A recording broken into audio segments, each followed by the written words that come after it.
Welcome one and all to the Orange Recliner Chronicles. I'm David Locke, bringing you, I'm going to say this word really slowly just because I always mess it up, our inaugural episode.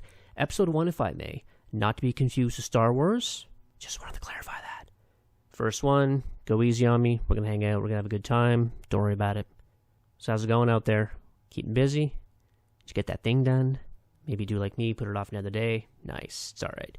We'll binge watch some, I don't know, what's in right now? Tiger King. Let's binge watch some Tiger King. Special guest today to kick off the series. I'm pretty excited. I know that you are too. Just admit it. Very insightful, very inspiring stuff. Can't wait to share it with you. But first, we are sponsored by ourselves. We're new, and so we don't have any sponsors right now. So feel free to jump on that sponsorship bandwagon. We'll get your name out there, get your product out there. All right, folks, let's get it. Enjoy.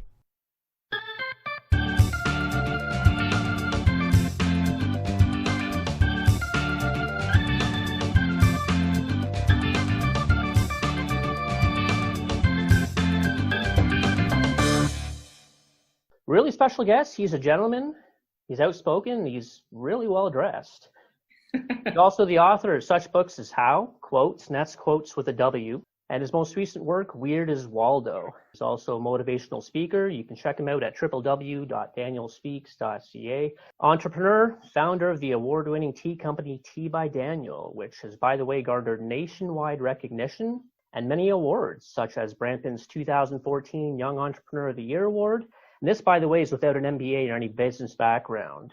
He is also a finalist for Best Social Media Reach in the tea industry, and that was at the 2015 World Tea Expo in California, I believe. Also the recipient of the 2016 Business Excellence Award and 2017 Top 40 Under 40 Entrepreneurs. He's also been featured in Global TV News, The Globe and Mail, and Toronto Life magazine. That was a mouthful. Almost glad that's over. Let's welcome Daniel Lewis. Daniel, how you doing? I'm doing good. I'm just trying to get over that intro. It's pretty cool. You know what? For 3 easy payments in $19.95, that could be yours. If you Nice. accept now, we'll even take one of those payments. I will keep that in mind. Free of shipping. Okay, let's just jump right in. So one of the first things I noticed when I went through your book, How, was something I don't see very often. It was in the acknowledgments. You kind of go through many books and you see normally the author, they're thanking their family, they're thanking their friends. But in this case, you mentioned your foes. You thank your foes. Yeah. Why did you think you had to kind of get that in there? Was that sort of like an act of forgiveness, or was it more like a thanks for making me stronger kind of thing? What's the idea behind it? Well, I'm glad. That's a great question. Nobody's ever asked me that, actually. So thanks. It's kind of all of those things, bundled up into one. I mean, yes. Years ago, I forgave the people who, I guess, brought me harm in some kind of way during my life, but probably never got that public, opportunity to say it or to let them know. So yeah, it serves as that. But definitely, I know my mind was in a place where it was like, man, like everything I am, everything I'm not, where I am today is all on account of everything that's happened to me, every circumstance, good and bad. Right. And I felt like, let me thank that and them and everything just for being at that moment in time. Right. And forgiveness, well, I mean, my dad always said forgiveness is more for you. Like, yeah, you're forgiving them, but you're not holding on to that grudge. Exactly. It was and we're going to get to this, especially with what happened to you along your story. But good question, better answer. As I was coming up with these questions, I would rehearse your answers, but it's not even close to what you. So you know what? This is why you're you and I'm me. So it's. But now I know I can call on you if ever I'm sick and can't make it somewhere for an interview. There you go, man.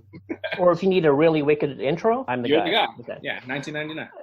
Along the same lines, do you feel that without the ones you call foes, you'd be where you are today? They serve a purpose, in other words. Yeah.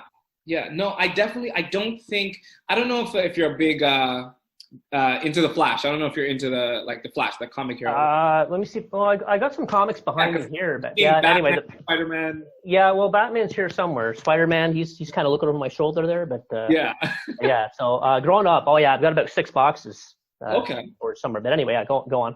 Yeah. So I watch the Flash a lot, and there's a real cool concept in terms of the timeline. So like life's timeline. It's like if one thing went different, what outcomes would that change in your entire life? You know, like I met my wife in grade 3. Like if my parents decided to move to Burlington instead of Brampton, would I meet my wife? Would I have my kids? Would I, and so on and so forth. So I'm a strong believer that everything happens for a reason. So no, I don't think I would be where I am today if I didn't have every single one of them play a part in my life, and vice versa, the way it did. I think everything is just on its timeline for sure. Everything kind of lined up. Have you ever seen that movie, The Curious Case of Benjamin Button? I've heard about it, but I haven't seen it. It kind of reminds me of that there. I think there's a certain part in the movie where they're kind of going through the motions, and one thing they're just kind of doing, I guess the woman ends up getting hit by a car, in other words. And so she kneels down to tie her shoe, gets up, greets someone, walks out the door. But had she not stopped to tie her shoe, she would have made it across the street from the car. So it's kind of like that. So exactly like nice. That. Yeah. So you obviously grew up, from what I was reading in your book, in a very loving home with nurturing parents. So on the flip side of the foes, do you feel your upbringing, your relationship, I think specifically with your father as your best friend, you think that also played a huge part in who you are today? 100%. Yeah, definitely. I mean, like I do a lot of keynote speaking, and you'll often hear me say, my dad said, my mom said, my parents told me. A lot of who I am as a person when it comes to character, morale, it comes from what I saw as a kid. You know, I in the home, there was never any animosity. There was never any arguing or fighting. Even when I grew up and kind of carved out my own teenage brat personality, a lot of the things my parents didn't agree with, they still didn't like crush us. Even when I wasn't doing well in school, I knew that they didn't praise me for doing, for kind of being the troublemaker at school, but they also didn't make it hard to come home when I did bad on a test or when the principal called. So a lot of what I gained as a person, as a human being, was just from the atmosphere that my parents created for us in the home, us as in my siblings and I. Honestly, I think I almost feel like I know your dad after going through that book. I've never met him, but it's kind of like I have, right? So same with your mom, your brother, and you guys share a birthday. I think he's 2 years older, right? So it's 2 years older, February 13th. I'm the cuter one.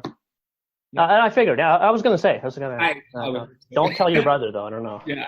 It's okay. He doesn't know where I live. It's all right. Yeah.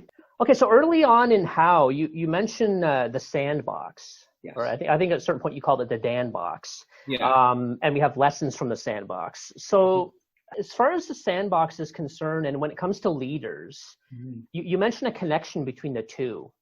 Most specifically, I think it was, you take a walk in a park and you go through there and you want to spot a leader, take a look in a sandbox. Can you elaborate on that? Yeah. It's this concept that I believe to be true, that there's these little traits that we see in children. When we were children, I'm sure it was seen in and of us, but when we see children in a sandbox, and I use that playground just because that's where you see that innocent interaction and that innocent kind of area of personality. The kids aren't in the playground thinking, oh, I don't know if I should do, like how we are so calculated as adults. Yeah. So when you just sit down in a park, and if you look into the play area, the sandbox in that instance, you see it. You see the supportive friend who says, yeah, look, this person's going to build a castle. Let's all help.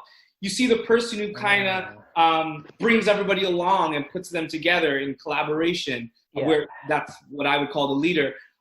You see the person who kind of wants to do their own thing and not follow. And you see all these different personalities that when we grow up, we see in the workplace, in school, in the mall, in everywhere in life. Yeah. And it's just amazing that if you were to trace back in everybody's life, yours, mine's, everybody we know, who they are today, not always, because we change and life has a good way of changing us. Yeah. But there's that little thing that remains true, where often your parents would say, ever since he or she was a kid, that. And when it comes to leadership, I know in my life, it was definitely that from a young age.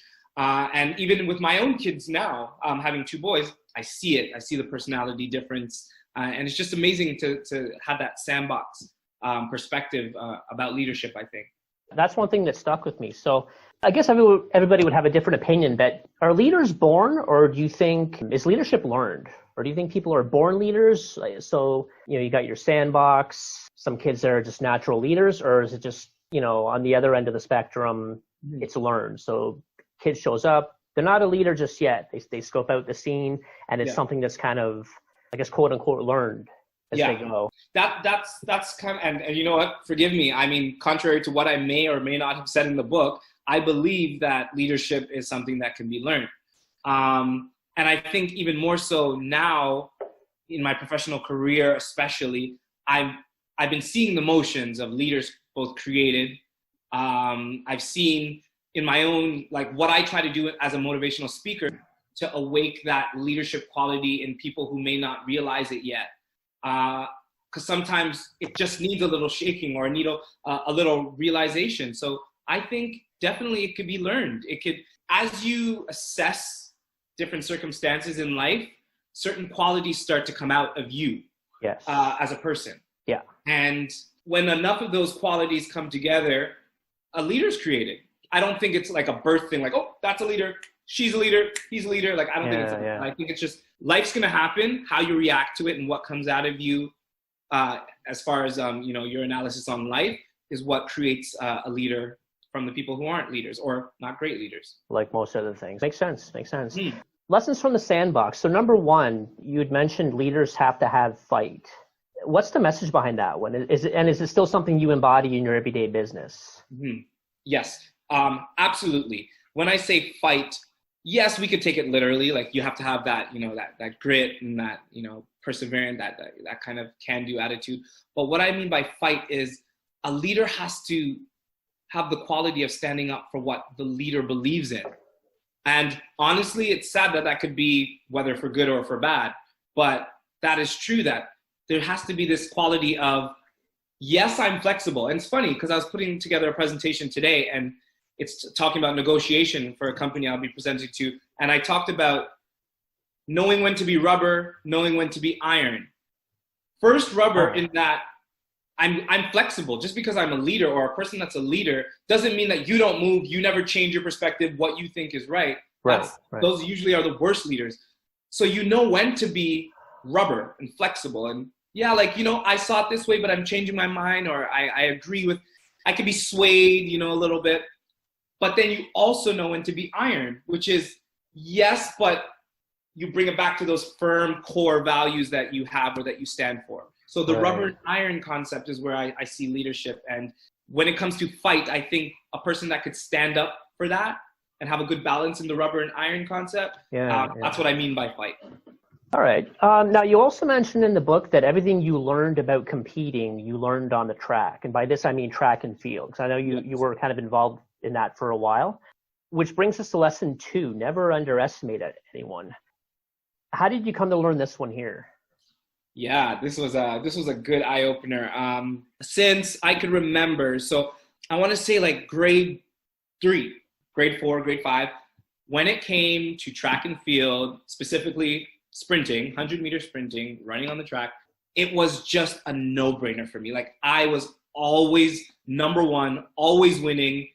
I was never used to seeing anyone in front of me. I was fast. I was a fast runner. And no matter what school I went to, no matter what group of guys I hung out with, I was just the fastest. And I think that got to my head when I got to high school. I kind of thought I was carrying that legacy with me. And when it started to matter, like the more competitive competitions, the ROPSA and the SOFSA tournaments that were happening regionally, I carried that attitude into those track meets. And as life is the greatest teacher, it caught up with me, where I had what I call like the race of my life, where it was somebody that I beat before. My friend goes to my school, beat him. I already know where he's at. This is just going to be another race for me. Beat him. But then over the summer, he put in some work, some extra work, and started training hard and really working on his motion, his speed. And when I met him again in another race, he creamed me. And it was an eye-opener for me about just the rabbit in the hare. The rabbit in the hare, that is not the story, that is the same thing. It's the tortoise in the hare. I was just that, the cocky hare that was just, let me take a nap on this. And yeah, it taught me a huge lesson in life about getting complacent when it comes to competitiveness. So now in everything, I don't care how good I think I am, somebody's working hard to take me out of the race, for sure. So as a speaker with Daniel Speaks, you speak with young up and coming entrepreneurs. Does this ever come up? Like, how would you advise them to apply this lesson in their own ventures?